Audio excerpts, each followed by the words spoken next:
Primitive de sinus x, e de cosinus x. Bon, vous connaissez la fonction sinus x, qui est cette fonction trigonométrique, périodique de période de pi, voilà, définie dans R. Vous connaissez la fonction exponentielle. Vous connaissez aussi le cosinus, hein. Le cosinus qui est décalé de pi demi par rapport au sinus. Vous connaissez l'exponentielle de x. Ce sont trois sinus et cosinus sont des fonctions trigonométriques, donc du domaine de la trigonométrie. L'exponentielle est une fonction, voilà, du domaine des fonctions exponentielles et logarithmes.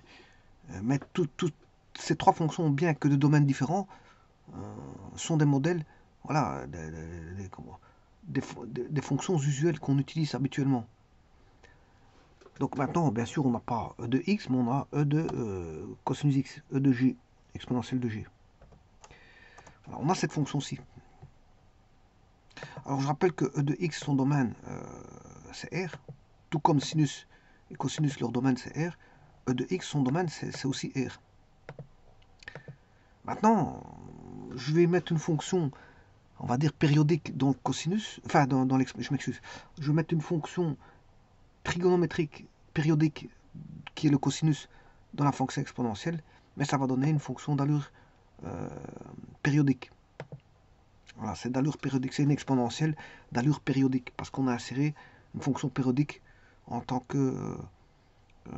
qu'exposant.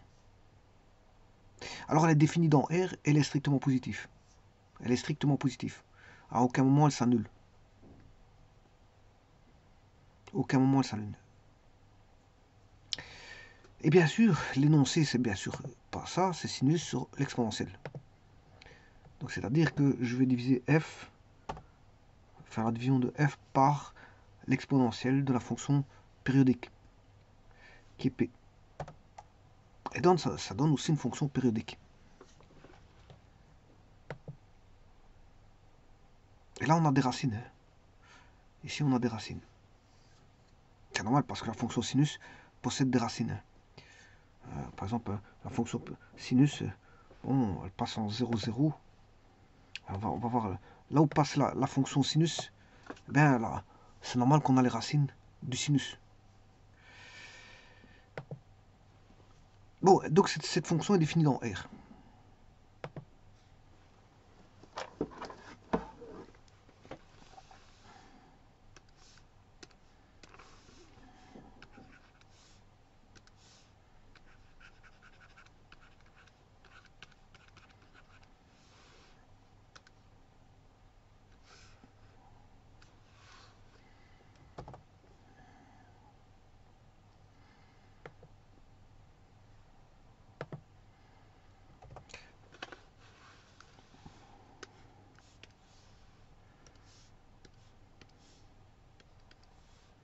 Alors si je pose U égale sinus x, la différentielle de U, c'est cosinus x dx.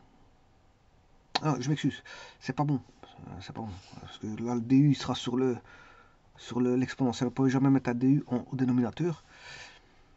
Je posais plutôt cosinus x, U égale cosinus x. Donc la différentielle de U, c'est moins dérivée de sin, c'est cos, dérivée de cos, c'est moins sin.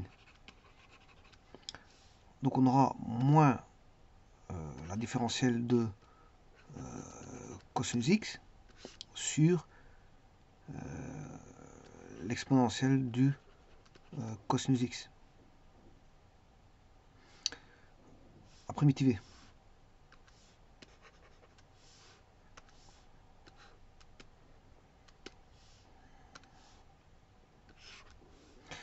En d'autres termes, c'est on a E de moins cosinus x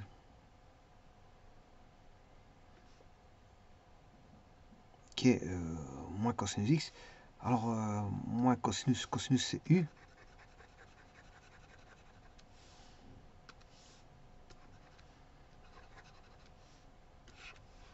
Alors la primitive de E de kx dx, vous posez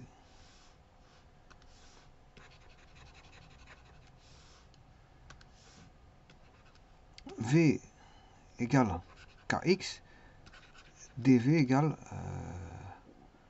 K dx. Ce qui veut dire que primitif de E de Kx, c'est E de Kx sur K, à une constante près. Voilà.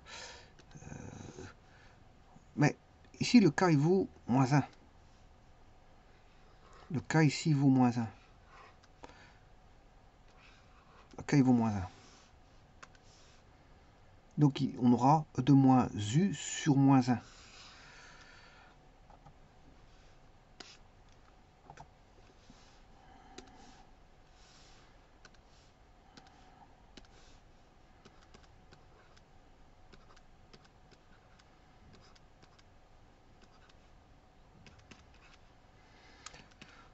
Donc on a 2 moins, ça fait plus, ce qui fait E de moins U, plus une constante, et U c'est cosinus X.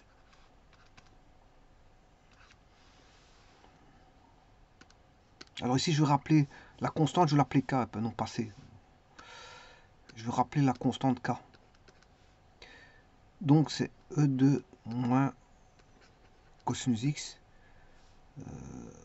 plus K.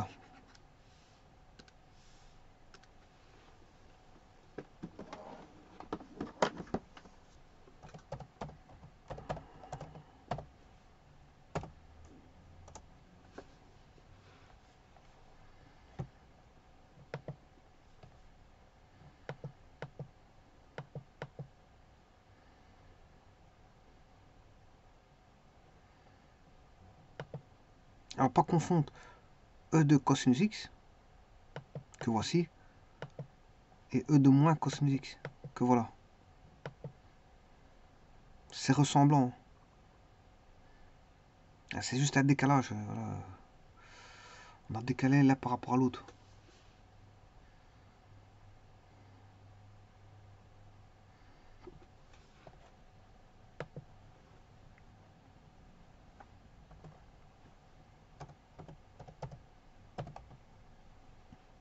Ça c'est E de sinus X.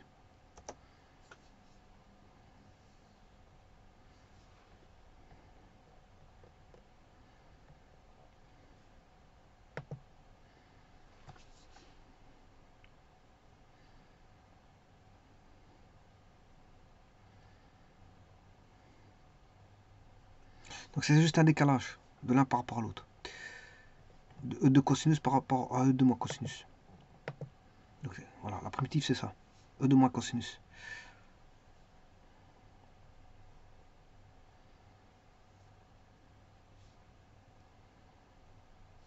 Je vous remercie.